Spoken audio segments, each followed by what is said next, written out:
Ya, Tasya, memang pasca beberapa hari pasca gempa ini memang sejumlah jalan memang sempat rusak parah. Tapi untuk Kota Pariaman sendiri memang terjadi kerusakan tidak begitu parah dan sampai dengan hari ini proses perbaikan pun sudah dilakukan oleh sejumlah petugas pemerintahan dan salah satunya adalah proses perbaikan yang dilakukan oleh petugas di jalan utama Pariaman menuju Agam dan Bukit Tinggi yang rusak parah akibat gempa yang sudah berlalu dan saat ini seperti halnya di desa Gorong Gadang, Kecamatan Sungai Limau, Kabupaten Padang Pariaman ini jalan yang retak dan sepeda motor pun juga sudah mulai ditimbun dengan menggunakan kerikil. Ini memang bukan suatu hal yang mudah mengingat lokasi dari jalan-jalan utama ini juga merupakan sangat ramai dan untuk lokasi menuju kabupaten pun juga sangat sulit untuk dilalui. Namun perbaikan sudah mulai dilakukan dan perbaikan jalan sementara ini hanya memanfaatkan sebuah alat berat dan kondisi jalan raya yang retak dan berlubang seperti ini juga terlihat hampir di sepanjang 10 km dari Kota Pariaman hingga ke daerah Tiku, Kabupaten Agam.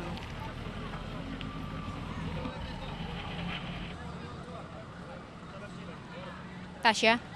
Ya, Tasya, dengan diperbaikinya sejumlah infrastruktur misalnya jalan dan juga sejumlah bangunan inti yang berada di Kota Pariaman memang mendorong aktivitas pasar yang saat ini juga sudah mulai bergeliat di Kota Pariaman sendiri. Dan 6 hari pasca gempa Sumatera Barat, Kota Pariaman sudah mulai bergeliat dengan dibukanya sejumlah toko oleh para pedagang kaki lima dan mereka sudah mulai berjualan dan dapat Anda saksikan bahwa beginilah kondisi pasar Pariaman yang menjadi salah satu terkena dampak dari gempa yang memporak-porandakan pasar ini. Bahkan sejumlah bangunan juga rusak berat di sekitar pasar ini. Pemilik toko banyak yang tutup karena takut terjadi gempa susulan. Namun meskipun demikian, aktivitas pasar saat ini sudah mulai menggeliat dan sejumlah pemilik toko sudah mulai buka. Namun rata-rata dari mereka hanya mengusung barang-barang mereka yang memang sudah berantakan, yang belum sempat mereka rapikan beberapa saat yang lalu karena masih ada ketakutan atau kekhawatiran akan terjadi gempa susulan. Dan akibat dari musibah gempa yang memporak-porandakan toko-toko dan bangunan pasar ini, tentu saja otomatis para pedagang pun atau para pemilik toko juga mengaku bahwa pendapatan mereka pun juga ikut berkurang akibat gempa yang terjadi di Pariaman ini.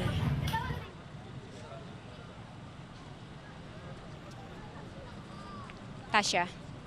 Ya, ini memang hari pertama proses belajar mengajar yang seharusnya bisa diikuti oleh para siswa di Kota Pariaman. Namun sayang sekali tadi kami sempat memantau salah satu sekolah yaitu SMP 1 Pariaman. Ternyata para siswa tersebut tidak dapat melakukan aktivitas belajar mengajar mereka karena memang kondisi bangunan di SMP 1 Pariaman ini sudah sangat rusak parah. Memang sepintas bangunan terlihat dari luar tidak parah, namun ketika melongok ke dalam dan melihat kondisi ruangan per kelas, di sini ada 14 kelas maksud kami, sangat parah. Dan jika memang terjadi guncangan atau getaran sedikit saja, maka sekolah di SMP 1 Pariaman ini sudah bisa langsung hancur atau runtuh dan para siswa pun juga terpaksa harus menunda proses belajar mengajar mereka. Dan tadi kami juga sempat menemui beberapa siswa yang nampak sedih dan juga mereka hanya bisa bermain-main saja di sekolah yang mereka sampai dengan saat ini menuntut ilmu. Dan rencananya pihak kepala sekolah pun juga sempat mengatakan bahwa proses belajar mengajar tetap akan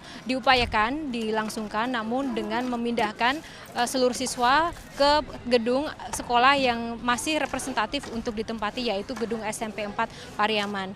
Dan untuk kondisi bangunan sendiri di SMP 1 Pariaman ini, hampir semua bangunan baik dari gedung kelas maupun gedung-gedung ekskul lainnya semuanya sudah retak-retak dan sangat membahayakan jika memang digunakan untuk proses belajar.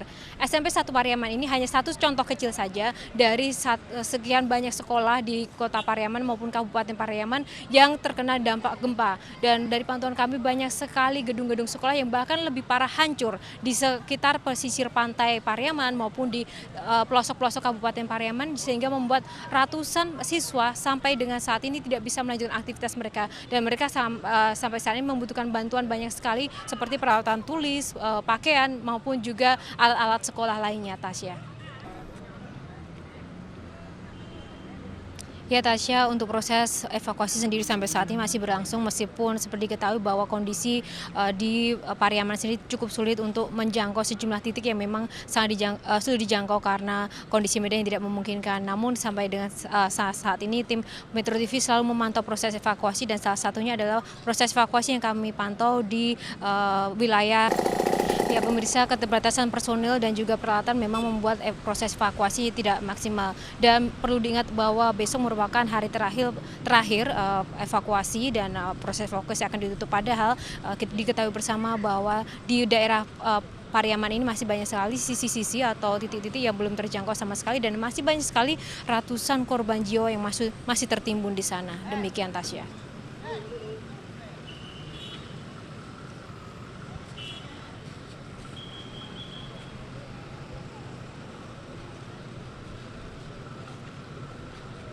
Ya, selama perjalanan kami memantau proses evakuasi, ada beberapa warga yang memang sempat kami tanyai bagaimana atau langkah apa yang akan mereka lakukan jika memang pada hari proses evakuasi ditutup, jenazah keluarga mereka tidak ditemukan dan mereka dengan berlapang dada dan juga dengan penuh ketabahan menjawab bahwa mereka akan merelakan sanak keluarga mereka yang tertimbun longsor karena ini memang sudah menjadi kehendak Tuhan dan mereka rela jika memang harus dikubur bersama dengan reruntuhan-reruntuhan tanah yang memang sudah kondisinya sudah tidak memungkinkan lagi untuk dapat dievakuasi dengan alat-alat manual. Demikian Tasya. Ya Tasya, memang sampai dengan saat ini untuk RSUD Pariaman sendiri sangat-sangat kewalahan menghadapi jumlah lonjakan pasien yang semakin hari meningkat. Dan namun di belakang saya ini saya ingin tunjukkan karena jumlah pasien yang meningkat di RSUD Pariaman, para warga pun yang menjadi korban gempa luka-luka berat maupun luka ringan terpaksa juga harus mendatangi posko-posko tempat. Dan di belakang saya ini merupakan salah satu posko yang dibangun oleh para tim relawan yang letaknya berada di depan kantor Wali Kota Pariaman. Dan sementara itu Rumah Sakit Umum Daerah Pariaman Sumatera Barat sendiri sampai dengan hari ini sangat kewalahan menghadapi lonjakan dari para pasien yang membludak dan membludaknya jumlah pasien ini membuat pihak rumah sakit kewalahan hingga akhirnya banyak pasien yang tidak mendapatkan perawatan medis yang selayaknya. Pihak rumah sakit mengaku masih membutuhkan tenaga medis khususnya tenaga perawat. Dan pada umumnya korban gempa yang masuk ke Rumah Sakit Umum Daerah Pariaman Sumatera Barat ini mengalami cedera patah tulang akibat tertimpa reruntuhan bangunan. Dan selain itu banyak juga pasien yang dirawat karena memang menderita sakit atau gangguan kejiwaan dan dari data yang kami peroleh sampai dengan saat ini sebanyak 282 jiwa atau sampai dengan 270 orang pun juga diantaranya meninggal dunia. Dan membludaknya jumlah pasien membuat sebagian dari ratusan warga korban gempa 7,6 skala Richter ini masih harus dirawat dan juga mendapatkan perawatan yang seharusnya mereka dapatkan secara maksimal. Namun karena memang keterbatasan alat, keterbatasan bantuan obat-obatan membuat mereka harus menerima keadaan atau perawatan seadanya. Tasya. Ya Prabu, memang untuk distribusi bantuan sendiri beraneka ragam hal yang memang terjadi untuk pendistribusiannya. Tapi untuk Kota Pariaman tersendiri sampai saat ini saya ingin menunjukkan pada Anda bahwa tidak semuanya wilayah terjangkau untuk bantuan, misalnya bantuan beras yang sampai saat ini masih saja menumpuk di posko dan juga bantuan-bantuan sembako dan yang lainnya. Dan memang untuk kondisi Kota Pariaman sendiri sebenarnya memang tidak cukup parah dibandingkan Kabupaten Pariaman yang memang harus melalui suatu proses perjalanan yang cukup sulit untuk menjangkau titik-titik bantuan. Dan seperti inilah kondisi tumpukan-tumpukan bantuan yang sampai saat ini belum didistribusikan. Menurut informasi yang kami terima, sebenarnya banyak sekali hal-hal yang mempengaruhi atau menjadi kendala kenapa bantuan tidak dapat didistribusikan dengan baik. Pertama karena memang keterbatasan personil petugas distribusi sendiri dan juga memang medan yang tidak cukup memungkinkan untuk menjangkau kawasan itu sendiri.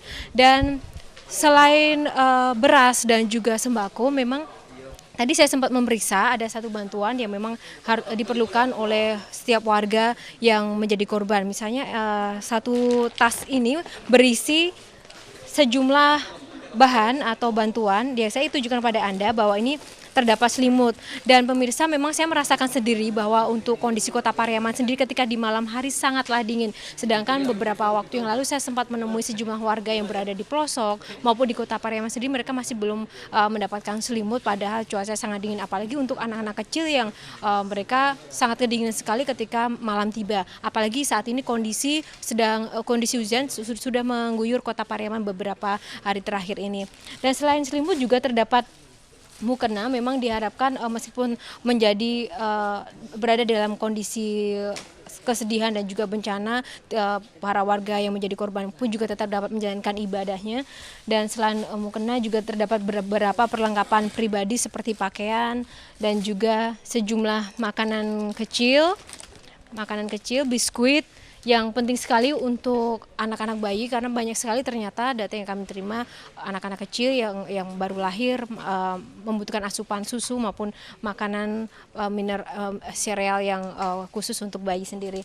Dan selain itu juga terdapat perlengkapan pribadi karena memang akibat gempa yang ditimbulkan di Kota Pariaman maupun di Kabupaten Pariaman sendiri banyak sekali bakteri atau penyakit yang bermunculan yang melanda para warga yang menjadi korban. Dan langsung saja pemirsa, saya ingin bertanya kepada Ibu Fatma yang tadi sudah saya sempat temui. Ibu Fatma, saya Yohana, Ibu, sejauh ini menurut informasi yang kami terima dan kami pantau langsung di lapangan, banyak sekali warga yang di Kota Pariaman ini belum mendapatkan bantuan secara merata. Itu sebenarnya kendalanya apa, Bu? Kalau kita lihat sekarang, cuman keterbatasan personil. Sejak hari pertama kita sudah mendistribusikan sesuai dengan kebutuhan warga kita yang berada di Rutan. Kalau ini ada kita bahan-bahan yang sudah diterima, ada beras, ada mie instan, sesuai dengan yang Mbak katakan tadi, itu kita distribusikan ke daerah masing-masing. Kita cuma melalui kecamatan, dari kecamat itu ke kepala desa. Kepala desa yang mengetahui kebutuhan daripada masyarakatnya. Itu kita sudah distribusikan ke kecamatan masing-masing. Kita Pariaman terdiri dari 3 kecamatan, Pariaman Tengah, Utara, dan Selatan. Memang di Kota Pariaman yang terparah itu adalah utara dan selatan. Yang untuk di tengah memang paling-paling sekitar 60%, tapi utara dan selatan sekitar 80% itu masyarakatnya mendapat musibah yang sangat membutuhkan yang Mbak lihatkan tadi. Sampai hari bagaimana proses pemerataan dari distribusi sendiri? Kita memang drop itu sama ketiga kecamatannya.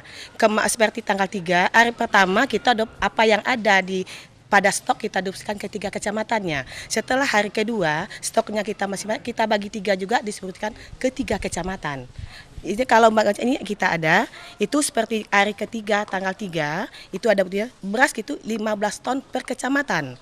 Mie instan itu ada 150 dus per kecamatan. Ada lagi, itu ada rotinya, itu 54 dus per kecamatan.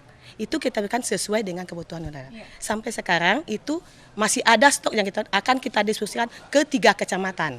Kita di Kota Pariaman semua yang masuk adalah untuk warga kita sampai kapan selagi ada di stok di ya. Bu, saya mau tanya mengenai bantuan yang 1 plastik ini kan cukup komplit ya. Apakah ini akan dibagikan untuk per kakak atau per orang, Bu, kalau bantuan sejenis ini? Ya. Ini bantuan ini memang kalau kita lihat sekarang tidak bisa per kakak. Karena ini adalah bantuan dari Dekranasda, hanya itu sekitar 1.000 paket.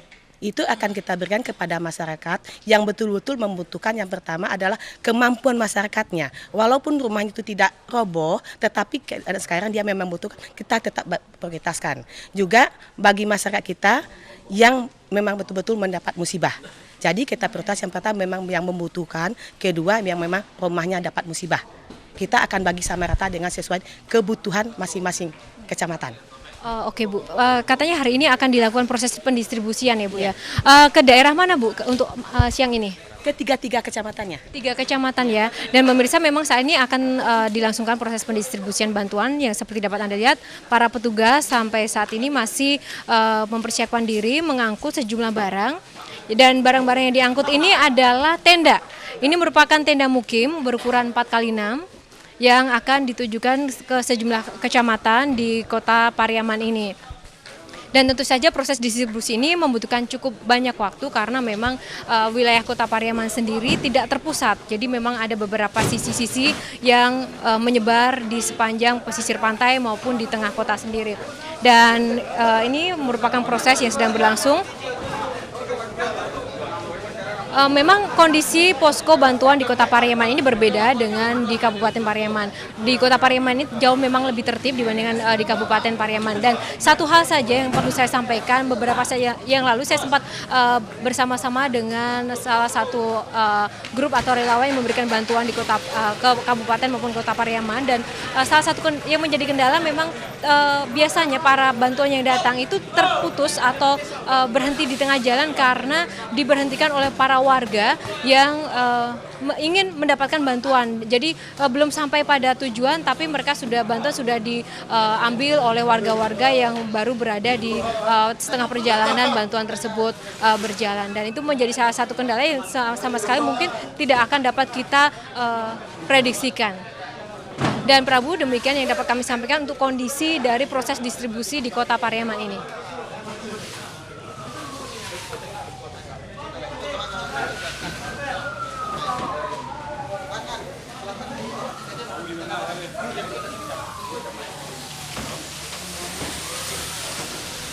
Iya Bang, yuk.